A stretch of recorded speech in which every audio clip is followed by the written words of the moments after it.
नमस्कार, यो एभिन्यूज खबरको संकेत हो। तपाई अहिले एभिन्यूज@7 मा हुनुहुन्छ। म प्रभा थापा।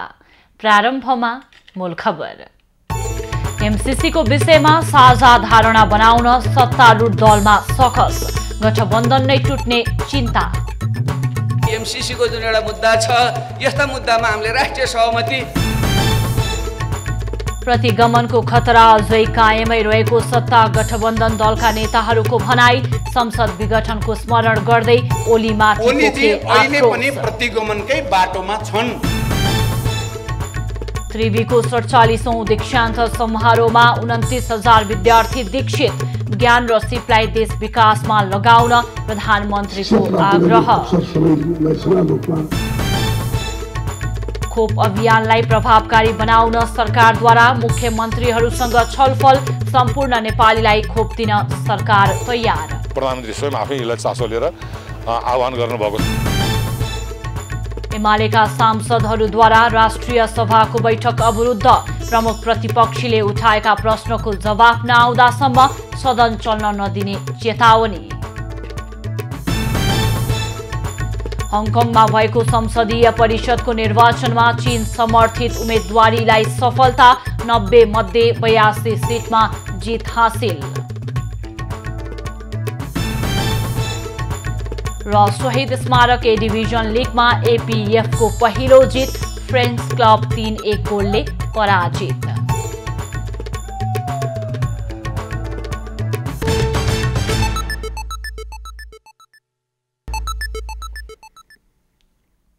अब खबरको सिलसिला प्रारम्भ गरौं। प्रधानमन्त्री शेरबहादुर देउवाको भनाई सम्बन्धी प्रसंगबाट। प्रधानमन्त्री शेरबहादुर देउवाले सहज र सुलभ रूपमा उच्च शिक्षा प्राप्त गरी प्रतिभालाई राष्ट्र र समाजमा उपयोग गर्न सक्ने वातावरण सिर्जना गर्नु राष्ट्रको दायित्व भएको बताएका छन्। सोमबार त्रिभुवन विश्वविद्यालयको 47औं दीक्षान्त समारोहमा उनले राष्ट्रको उन्नति र समग्र समाजको सकारात्मक परिवर्तनका लागि सबैले उच्च शिक्षा पाउनुपर्ने बताएका हुन्। प्रधानमन्त्री देउवाले आजको प्रतिस्पर्धी विश्व शैक्षिक बजारमा विश्वविद्यालयले युग सापेक्ष शिक्षा तथा व्यवस्थापकीय सुधार गर्दै अघि बढ्न आवश्यक रहेको समेत उल्लेख गरे। र समग्र समाजको सकारात्मक परिवर्तनका लागि हुनुपर्छ। यस्तो शिक्षा प्राप्त गर्ने अवसर सबैलाई समान रूपमा सुनिश्चित हुनुपर्दछ।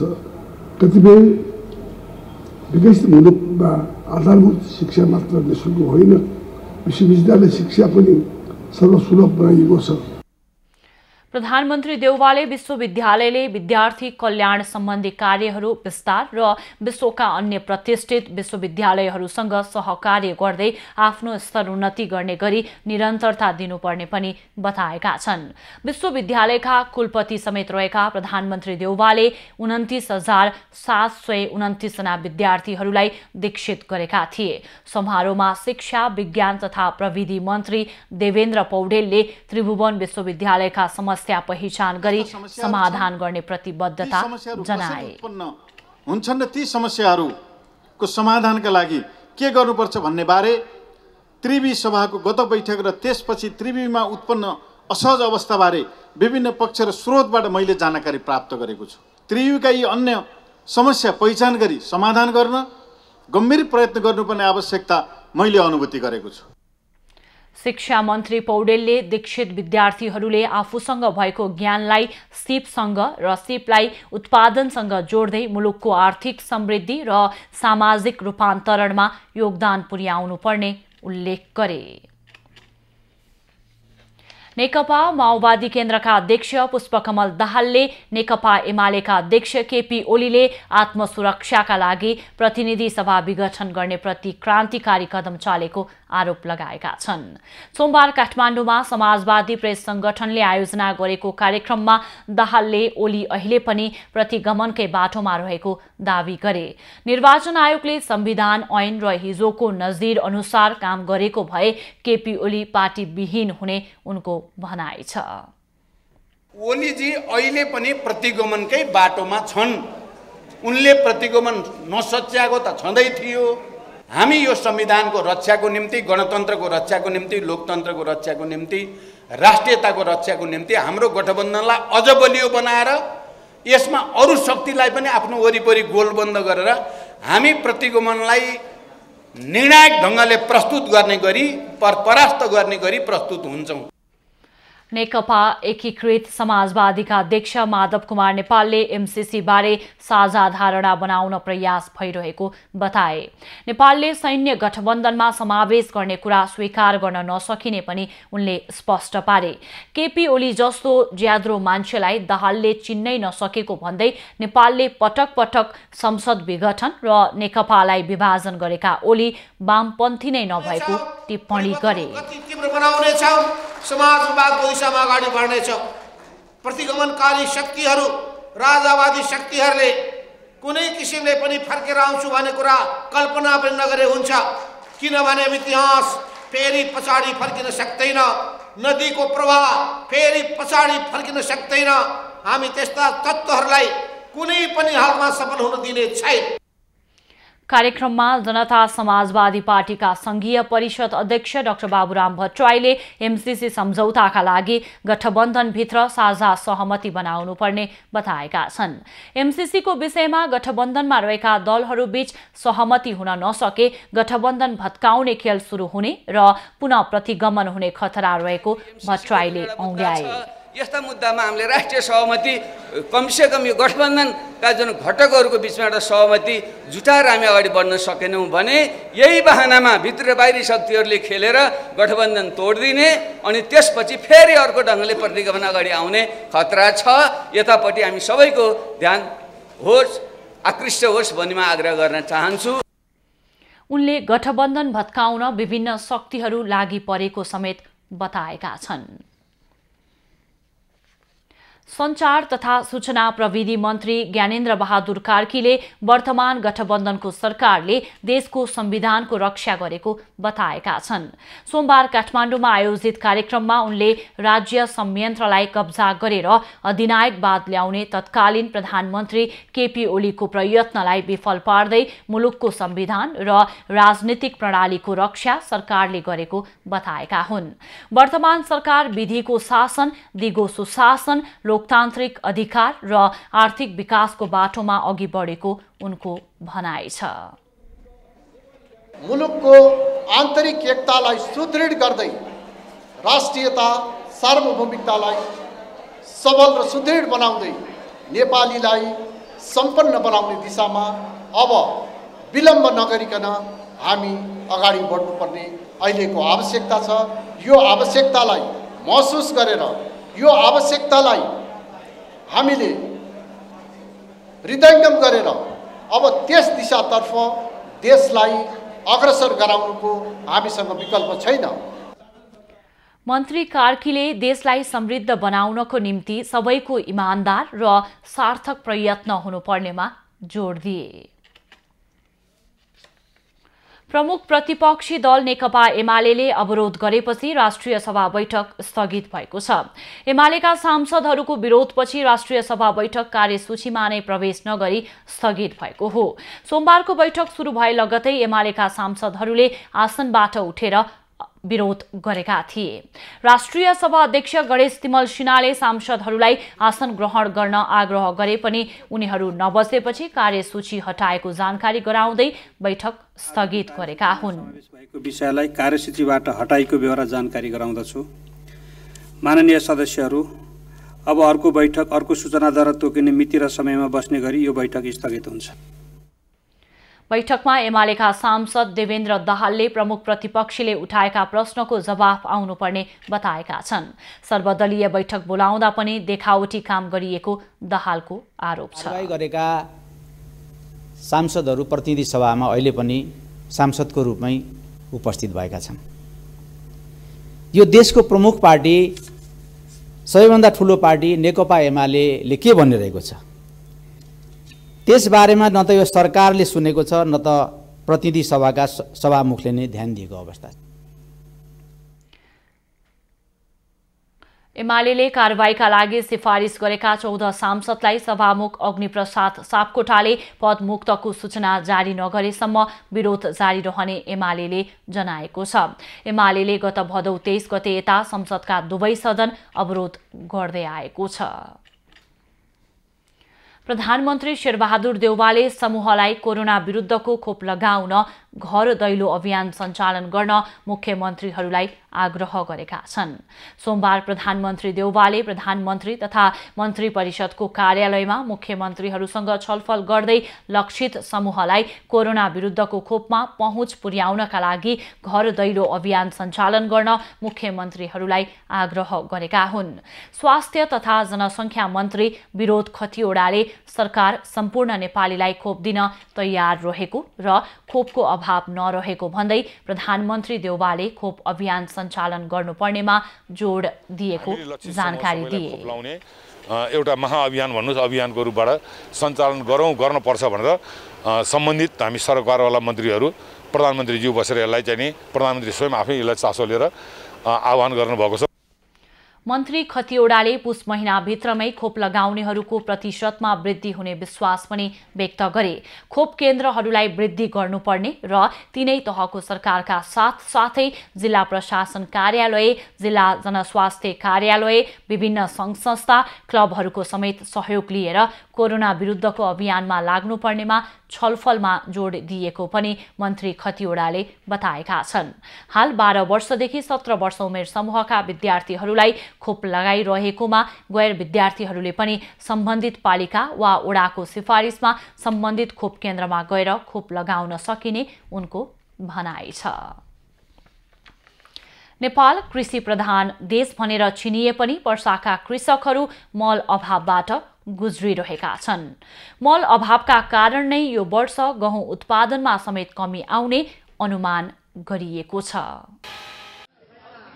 अहिले गहुँ छर्ने बेला चाहिने डीएपी मल नपाएका कारण किसानहरू मलको लागि भौतारी रहेका छन्।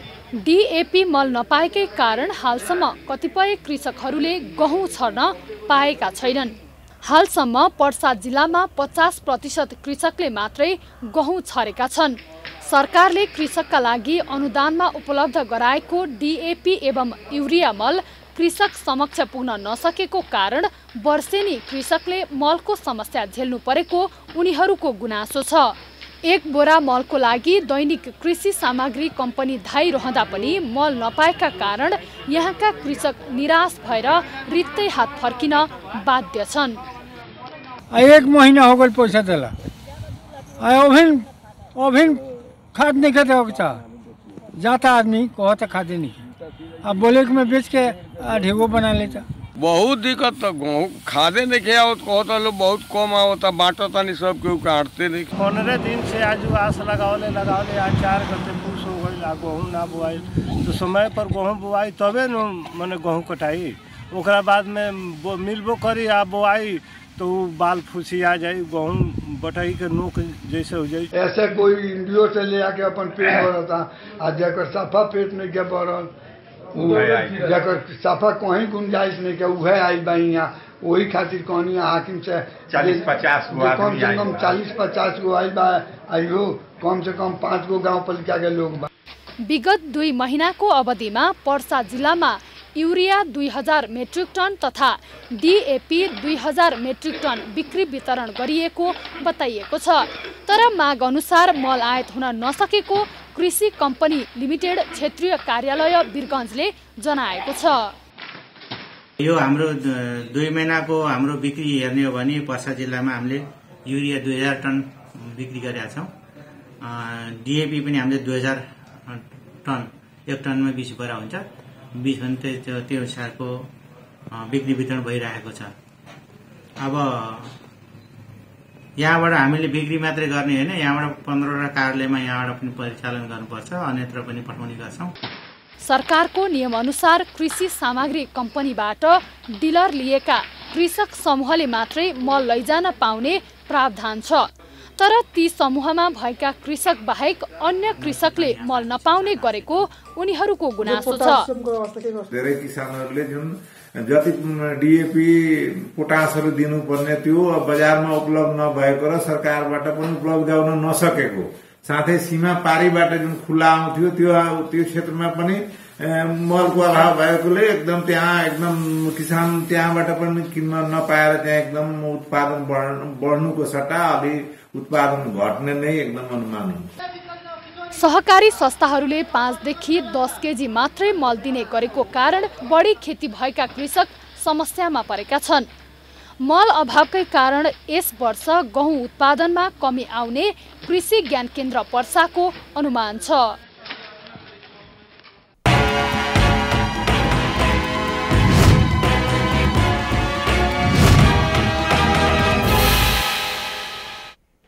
खबरको सिलसिला अझै जारी छ, हामीसँगै रहनुहोला।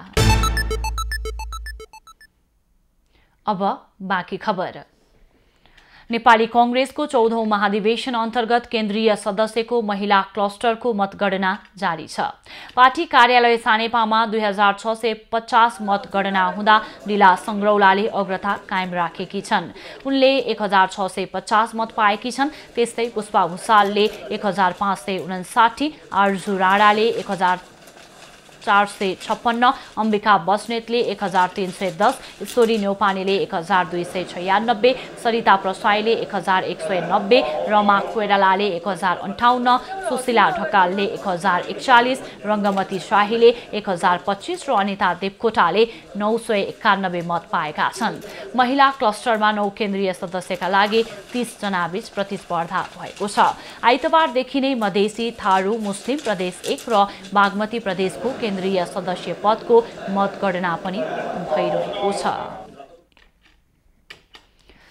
नयाँ बानेश्वर स्थित इन्द्रेणी कम्प्लेक्सको जिम सेन्टरमा आगलागी हुँदा 2 करोड रुपैयाँ बढीको क्षति भएको छ।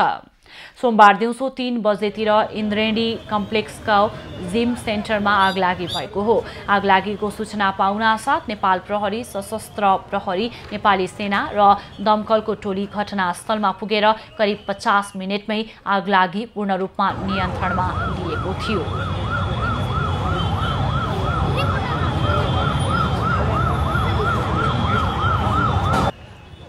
आगलागीबाट जिम सेन्टरको सामानहरू जल्दा 2 करोड रुपैयाँ भन्दा बढीको क्षति भएको प्रहरीको भनाइ छ। लगभग 45 मिनटदेखि 50 मिनटको बिचमा पूर्ण रूपमा आगो नियन्त्रणमा आएको छ। प्रारम्भिक उसमा चाहिँ यो इन्भर्टरमा आगो लागेको रहेछ। इन्भर्टरमा जलेर क्षति भएको छ। जिमको सामानहरू क्षति भएको छ। 2 करोड प्लस चाहिँ क्षति भयो भन्ने उहाँको चाहिँ ओनरले चाहिँ हामीले बताउनु भएको छ।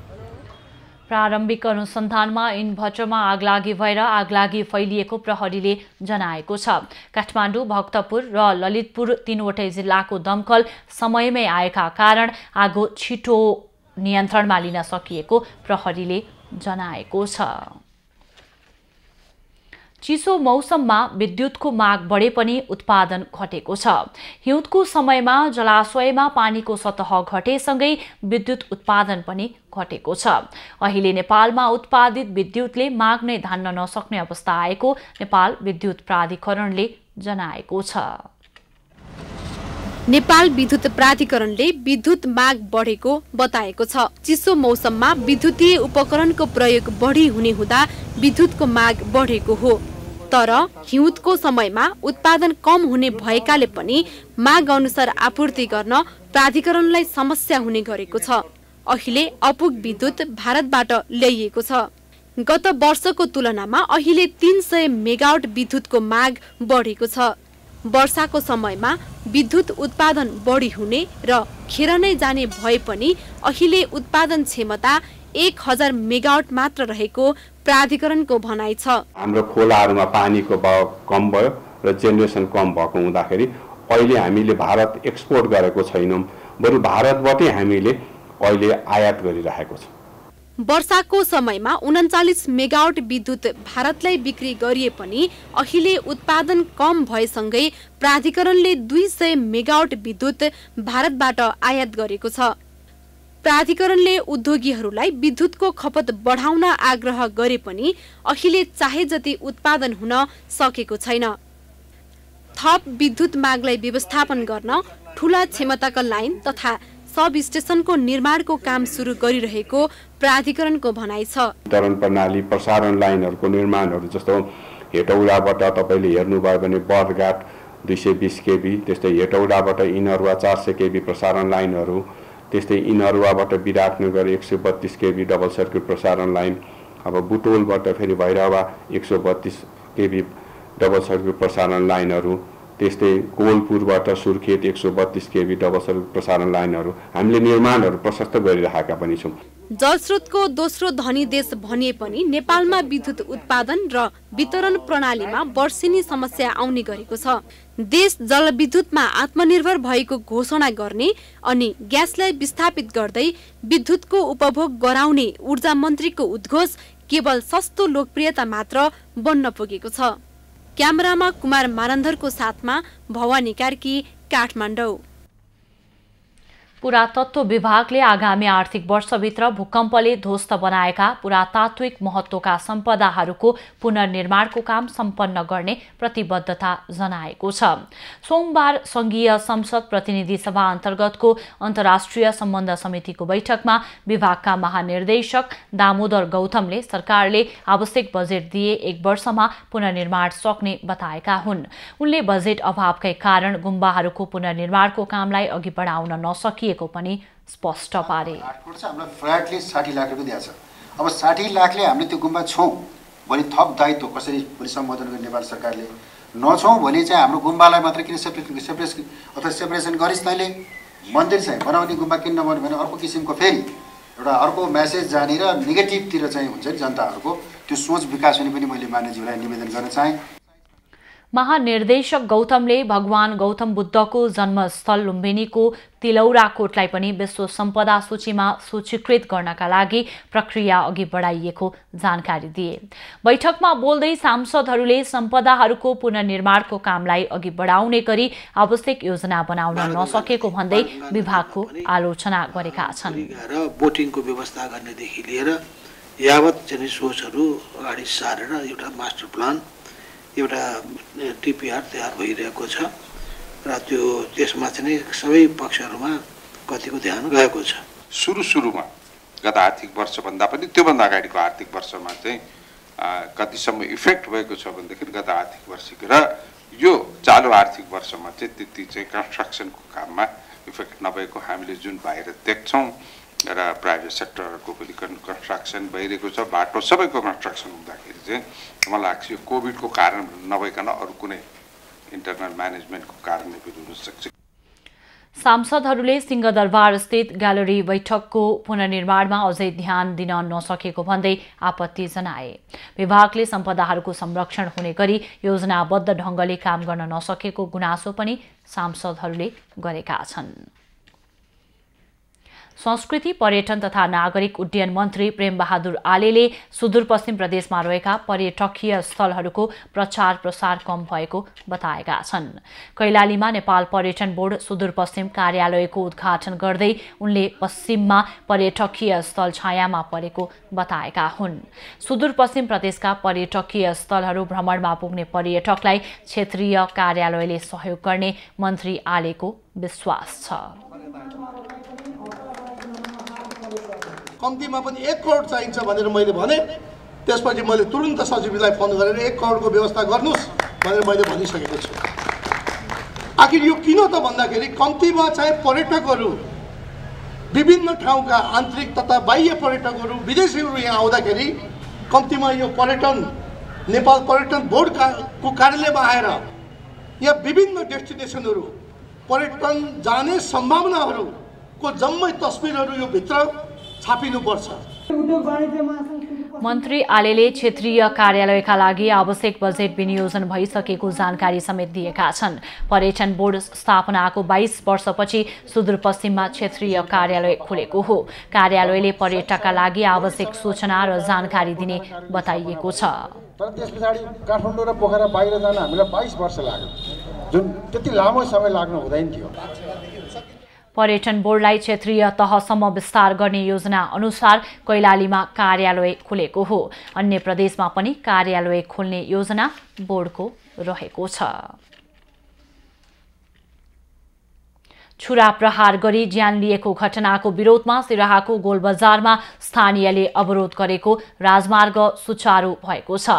प्रहरीले घटनामा संलग्नलाई पक्राउ गर्न नसकेको विरोधमा गोलबजार नगरपालिका 6 का बासिन्दाले राजमार्ग अवरुद्ध पारेका थिए। आइतबार पीडितलाई क्षतिपूर्तिको पहल गर्ने, घाइतेको निशुल्क उपचार गर्ने र घटनामा संलग्नलाई 24 घण्टाभित्र पक्राउ गर्ने सहमति प्रशासनले आन्दोलनकारीसँग गरेको थियो। तर 24 घण्टा बितिसक्दा पनि घटनामा संलग्नलाई प्रहरीले पक्राउ गर्न नसकेको भन्दै उनीहरूले आज पनि पूर्व पश्चिम राजमार्ग अवरुद्ध पारेका थिए। खाइपी गरेर जाँदाखेरि यताबाट काम गरेर त्यहाँनिर एउटा घर बनाएर छ, त्यहाँनिर एउटा मान्छेले घर किनेर छोडिदिएको रहेछ। त्यतिकै त्यसको क्रममा गाजा साजा खाने केटाहरू 5-7 जना बस्दा रहेछ त्यहाँनिर अडक। त्यही छेउछाउको हेर्नु उ और जाय छले अपना में गप करते जाय छले ने, तो ओकर कहत देले जे हमरा बारे में बज रहले गजपिया छोरा सब। तो उ कहल के देख भाई हम तोरा और के बारे में नहीं कुछो कहलिए, तो ई छोरा और गायर पढ़ल के। शनिबार राति घर जाने क्रममा गोलबजार नगरपालिका 6 डोहटियाका अन्दाजी 19 वर्षीय रामकुमार सदाय र 19 वर्षीय निकेश सदायमाथि अपरिचित युवाहरूको समूहले छुरा प्रहार गरेका थिए। छातीमा छुरा लागेका राजकुमारको मृत्यु भएको थियो भने घाइते निकेशको अवस्था पनि गम्भीर छ। प्रहरीले दोषीलाई बचाउन खोजेको भन्दै रौतहटको विजयपुर स्थित इलाका प्रहरी कार्यालयमा प्रदर्शनकारीहरूले ढुङ्गा मुढा प्रहार गरेका छन्। गए राति ट्रिपरको ठक्करबाट एकजना स्थानीयको मृत्यु भएपछि पीडित परिवार तथा जनप्रतिनिधिहरू प्रदर्शनमा उत्रिएका हुन्। फतुवा विजयपुर 11 हिमाली बासमा ट्रिपरको ठक्करबाट मोटरसाइकल चालक खेदु चौधरीको मृत्यु भएको थियो। उनी नेकपा एमालेका स्थानीय नेता हुन्। प्रहरीले ट्रिपर धनी र चालकलाई जोगाउन हतारमा घटना लगतै शवलाई पोस्टमार्टमका लागि जिल्ला अस्पताल गौर पठाएको पीडित परिवारको आरोप छ। स्थानीयले सोमबार विजयपुरमा प्रदर्शन गर्दै प्रहरी कार्यालयमा ढुङ्गा मुढा प्रहार गरेका थिए। सो क्रममा 2 जना प्रहरी घाइते भएका थिए भने प्रहरीले स्थिति नियन्त्रणमा लिन 3 राउन्ड अस्ट्रो ग्यास प्रहार गरेको थियो। नेपाल भ्रमणका क्रममा भारतको हरिद्वारका आचार्य महामण्डलेश्वर स्वामी कैलासानन्द गिरीले पूर्व राजा ज्ञानेन्द्र शाह लगायत विभिन्न व्यक्तिसँग भेटघाट गरेका छन्। धार्मिक भ्रमणका क्रममा नेपाल आएका स्वामी कैलासानन्दले सनातन हिन्दू धर्मका बारेमा छलफल गरेको बताइएको छ। स्वामी कैलासानन्दले नायिका मनिषा कोइरालासँग पनि छलफल गरेका छन्। हरिद्वारका पीठाधीश्वर समेत रहेका स्वामी कैलासानन्दले शनिबार पशुपतिनाथको दर्शन गरेका थिए। गत चैत्रमा भारतको हरिद्वारमा आयोजना भएको 12 वर्षे महाकुम्भमा स्वामी कैलासानन्दको निमन्त्रण पूर्व राजा शाह हरिद्वार पुगेका थिए। सो अवसरमा पूर्व राजा शाहलाई नेपालका हिन्दू सम्राटका रूपमा विशिष्ट अतिथिका रूपमा स्वागत एवं सम्मान गरिएको थियो। महिला बालबालिका तथा ज्येष्ठ नागरिक मन्त्री उमा रेग्मीले भृकुटी मण्डप बजारलाई व्यवस्थित बनाइने बताएकी छन्। सोमबार काठमाडौँमा आयोजित भृकुटी मण्डप निम्न व्यापारी संघको 27औं वार्षिक साधारण सभामा उनले अव्यवस्थित रूपमा रहेको भृकुटी मण्डप बजारलाई व्यवस्थित बनाउने बताएकी हुन्। भृकुटी मण्डपमा अहिले अव्यवस्थित रूपमा सञ्चालन हुँदै आएकाले यसलाई व्यवस्थित बनाउँदै साना व्यापारी मैत्री क्षेत्र बनाउने योजना रहेको मन्त्री रेग्मीले जानकारी दिइन्। भाडालाई पनि व्यवस्थित गरौँ, तपाईहरू बस्ने ठाउँको पनि व्यवस्थित गरौँ, सरसफाइ पनि गरौँ। यो सबै व्यापारी मैत्री, साना व्यापारी मैत्री बनाउँथ्यो स्टललाई, त्यसमा हाम्रो पनि प्रयास हुनेछ र तपाईहरूको पनि सहयोग हुन पर्नेछ। मन्त्री रेग्मीले भृकुटी मण्डपमा रहेका निम्न व्यवसायीले तिर्दै आएको भाडालाई वैज्ञानिक रूपमा वृद्धि गर्दै प्लास्टिकको छानोलाई परिवर्तन गर्ने काम समेत अगाडि बढाउने जानकारी गराएकी छन्। कार्यक्रममा सङ्घले मन्त्रीसँग गत मङ्सिर 24 गतेदेखि सकिएको सम्झौता थप गर्न आग्रह गरेको थियो। यसैबीच हामीले भृकुटी मण्डपमा मेगा हल बनाउने सरकारको तयारीलाई कसरी लिनुभएको छ भनेर त्यहाँका व्यापारीलाई सोधेका छौं। हेरौं उनीहरूको भनाई आजको हामीलाई भन्नु छमा।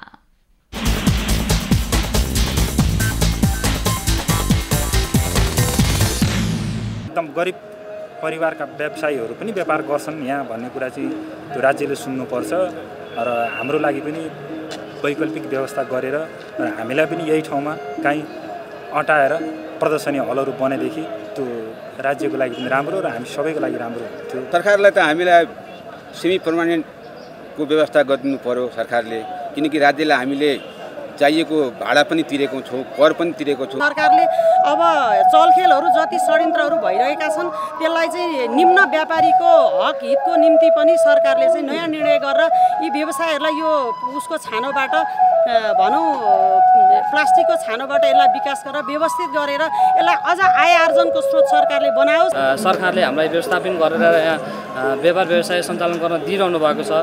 त्यो अवस्थाले चाहिँ अब हामीलाई यतातिरको असर नगर्ने क्षेत्र भएको हुनाले ठुलै हल बने पनि हाम्रो यो क्षेत्रलाई चाहिँ कुनै पनि असर गरिरहेको छैन। यो संरचना बनाउँदाखेरि हाम्रो बजारको हितलाई, हामी साना व्यवसायीको हितलाई ध्यानमा राखेर मात्रै बनाउनुपर्छ। त्यसो गरेर मात्रै हुन्छ, किनभने हामी त निम्न पुँजी भएका मान्छे हौँ, थोरै पुँजी लगानी गरेर तपाईँको चाहिँ आफ्ना परिवार चलाएका छौँ, व्यवसाय गरेका छौँ। कञ्चनपुरका विभिन्न नदी तटीय क्षेत्रहरूमा एमरेड परियोजना मार्फत जैविक तटबन्ध, बगर खेती र वृक्षारोपण गरिएको छ। स्थानीय तहहरूसँगको समन्वय र सहकार्यमा निर्माण गरिएको तटबन्धले जीविकोपार्जनमा समेत सहयोग पुर्याएको छ। Nepal red cross society Kanchanpur जिल्ला शाखा र मर्सिकोर नेपालको संयुक्त साझेदारीमा सञ्चालित आर्थिक विकास मार्फत विपद जोखिम व्यवस्थापन एमरेड परियोजनाले कञ्चनपुर जिल्लाका विभिन्न नदी तटीय क्षेत्रमा 3600 मिटर जैविक तटबन्ध तथा बगरमा उखु, दलहन, घाँस र वृक्षारोपण गरेको छ। कञ्चनपुर जिल्लाको अति सङ्कटासन्नमा रहेका शुक्लाफाटा नगरपालिका, कृष्णपुर नगरपालिका, लालझाडी गाउँपालिका, बेलौरी नगरपालिका र पुनर्वास नगरपालिकामा परियोजनाले कार्य गरिरहेको बताइएको छ।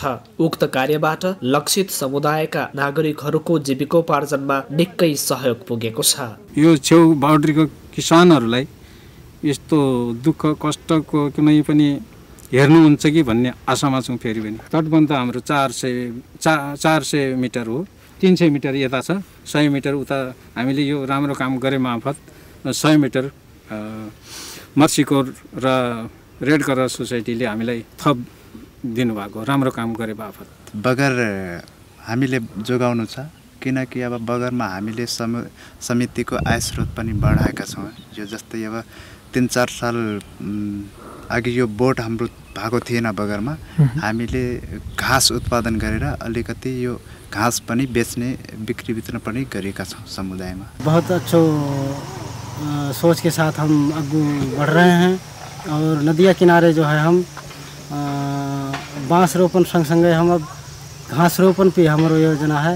नदिया किनारे घास जहाँ सब रोपेंगे हम, तो हमरो जहाँ सब नदिया किनारे को क्षेत्र जो है शायद वो हमार कटान पटान से बच सकता है। एमरेड परियोजनाले कार्यक्षेत्रमा भइरहेको नदी कटानी रोकथाम र नियन्त्रणका लागि सम्बन्धित पालिकाहरूसँगको समन्वय र सहकार्यमा जैविक तटबन्ध निर्माणका कार्यहरू गरिरहेको छ। त्यस्तै बाढी प्रभावित समुदायहरूमा बाढीको जोखिम घटाउन तथा आमदानी बढाउनका लागि उखु खेती समेत गरिएको छ, जसको परिणाम स्वरूप नदीले कटानी तथा पटानी गरेको बगर तथा नदी किनारामा उखु खेती मार्फत बाढी नियन्त्रणमा मद्दत पुगेको छ भने उखुबाट समुदायको आमदानी समेत बढेको छ। परियोजनासँगको आर्थिक र प्राविधिक समन्वय र सहकार्यबाट जोखिमयुक्त क्षेत्रका नागरिकहरूको जीवनस्तरमा सुधार ल्याउन सफल भएको स्थानीय तहका जनप्रतिनिधिहरूको भनाइ छ। तेस्रो कार्यक्रमको फेजआउटको हाम्रो समीक्षा गोष्ठी थियो। त्यो समीक्षा गोष्ठीबाट लालझाडी गाउँपालिकामा बगर क्षेत्र बढी छ, उहाँहरूले प्लानिङ गरिराख्नु भएको छ। यसपालि लगभग हामीले लक्ष्य राखेको उखु खेतीको लागि 100-125 बिघा रेड क्रसले पनि भनिएको छ। मैले बीमा चाहिँ 50% अनुदान दिन्छु। हिजो हामीले गोष्ठीबाट त्यही लगभग आगामी वर्षको प्लानिङ पनि गरेर आएका छौँ। परियोजनाबाट एकातर्फ प्रयोगविहीन भइरहेको बगरलाई पुनः प्रयोग गरी उत्पादनमूलक आय आर्जनमा टेवा पुगेको र अर्कोतिर बाढीको जोखिमलाई न्यूनीकरण गर्दै माटोको उर्वरा शक्ति बढाउन समेत मद्दत गरेको छ। एभिन्यूज खबरका लागि हरिश चन्द्र बाग, कञ्चनपुर। बाँकेको 9 ओस्तामा रहेको क्षेत्रीय कारागारको निर्माण कार्य अन्तिम चरणमा पुगेको छ। 1500 कैदी बन्दी राख्ने गरी कारागारको निर्माण चैत्र मसान्तसम्म सक्ने तयारी छ। बाँकेको 9 बस्तामा 41 करोड लागतमा निर्माण हुन लागेको 3000 कैदी बन्दी राख्न सक्ने क्षमताको क्षेत्रीय कारागार निर्माण अन्तिम चरणमा पुगेको छ। कैदी बन्दीलाई सुरक्षा, स्वास्थ्य, खानेपानी, खेलकुद र अन्य आय आर्जनका कामहरू समेत दिने उद्देश्यले निर्माण कार्य थालिएको पहिलो चरणमा 1500 कैदी क्षमताको क्षेत्रीय कारागार निर्माण भइरहेको छ। कैदी बन्दीहरूलाई दिइने सुविधा, सुरक्षा, स्वास्थ्य, खानेपानी, खेलकुद र अन्य आय आर्जनका कामहरू दिने 10 बिघा जमिनमा 3000 क्षमताको क्षेत्रीय कारागार निर्माण हुन लागेको हो। क्षेत्रीय रूपको कारागार हो। यसमा 10 बिघा जमिन चाहिँ हामीलाई प्राप्त भएको छ कारागार प्रयोजनको लागि। त्यो 10 बिघा जमिनमा 3000 क्षमताको full fresh facility, health post, office अनि पुलिस सबै राखेर बन्ने खालको 3000 क्यापेसिटीको टोटल मास्टर प्लान हो। त्यो मास्टर प्लानको पहिलो चरणको अहिले काम भइरहेछ। वास्तवमा यो काम सिद्धिँदाखेरि, यो पहिलो चरण सिद्धिँदाखेरि चाहिँ 1500 कैदी बन्दीलाई राख्न सक्ने गरी यसको काम हुँदैछ। यो करिब 41 करोड जतिमा काम सम्पन्न हुन्छ। सुरुवाती चरणमा केही बाधाहरू आइपरेकाले निर्माणमा ढिलाइ भएको शहरी विकास तथा भवन निर्माण विभागले जनाएको छ। ठेकेदार कम्पनी रसुवा पप्पू जेवीले पहिलो चरणको 10 बिघा क्षेत्रफलमा तारबारले घेर्ने कार्य सकेको छ। निर्माण भएका भवनहरूमा रङरोगनदेखि मार्बल फ्लोरिङको कार्य भइरहेको र भवन स्ट्रक्चरको काम सकिएकाले अन्तिम पटक थप गरिएको समयमा अब बाँकी रहेको 3 महिनाभित्रै काम सक्ने अपेक्षा छ। बिल्डिङको अवस्थाको बारेमा कुरा गर्दाखेरि अहिले रङरोगन र फिनिसिङको कामहरू भइरहेको छ। त्यसमा पनि मार्बलको हाम्रो फ्लोरिङको कामहरू भइरहेको छ र उता माथि अब गमलाको लागि उहाँहरूले ट्राई गर्दै हुनुहुन्छ थर्मल इन्सुलेसनको लागि। त्यो बाहेक हाम्रो कोठाहरूभित्र चाहिँ वुडन प्ल्याङ्कहरूको काम त्योहरू चाहिँ अहिले भइरहेको छ। क्षेत्रीय कारागारका लागि पहिलो चरणमा 25 वटा भवन निर्माण हुनेछन्। तीमध्ये 5 वटा प्रशासनिक भवनहरू हुनेछन्। एउटा भवनमा जेल प्रशासन र क्वार्टर रहनेछ। 2 वटा भवनमा नेपाली प्रहरी र सशस्त्र प्रहरीको लागि आवासीय तथा डाइनिङ रहनेछ। कारागारका प्रत्येक युनिटलाई घेर्ने गरी 800 मिटरको सुरक्षा पर्खाल तयार हुनुका साथै 10 वटा इन्ट्री पोस्ट निर्माण भइसकेको छ।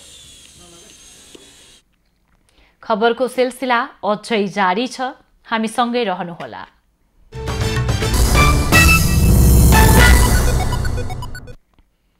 विभागीय टिम एपीएफ क्लबले शहीद स्मारक ए डिभिजन लिग फुटबलमा पहिलो जित निकालेको छ।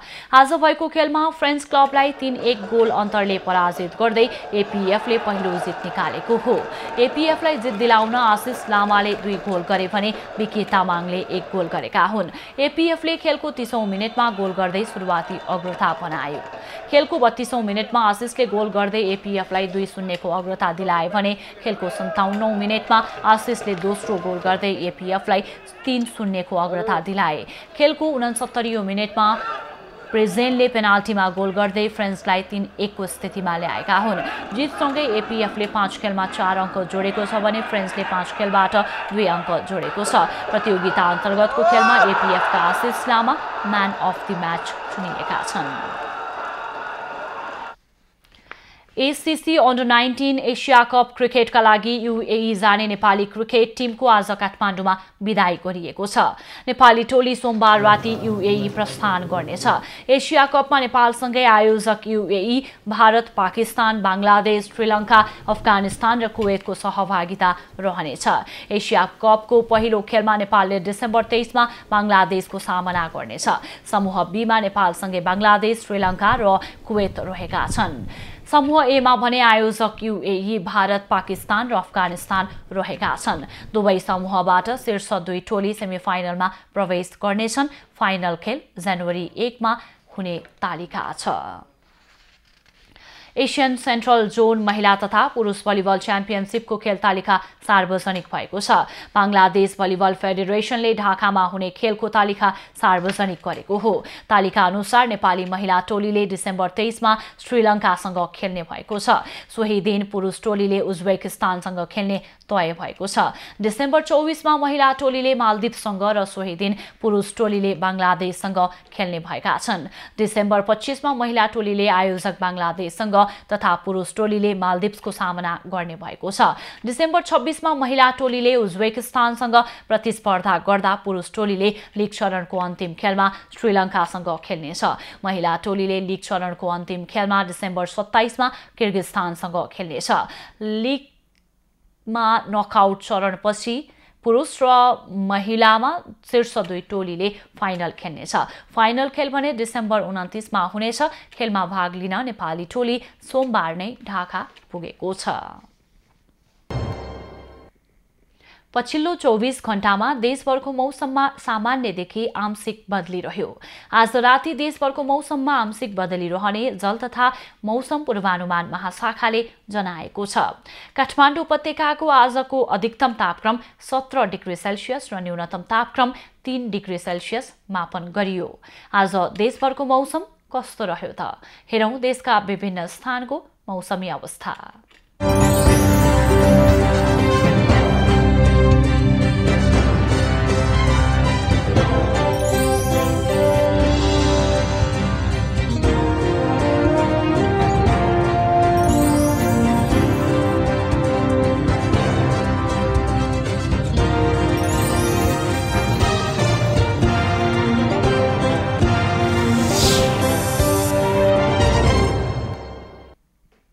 अहिलेलाई खबरको क्रम यति नै। आइभी न्यूज खबरका यी सहित अन्य विस्तृत खबरका लागि www.ivnews.tv लगअन गर्न सक्नुहुनेछ। युट्युब, फेसबुक र ट्विटरमा पनि हामीलाई फलो गर्न सकिनेछ। खबर भित्रको खबरका लागि हेर्दै रहनुहोला आइभी न्यूज खबर। नमस्कार।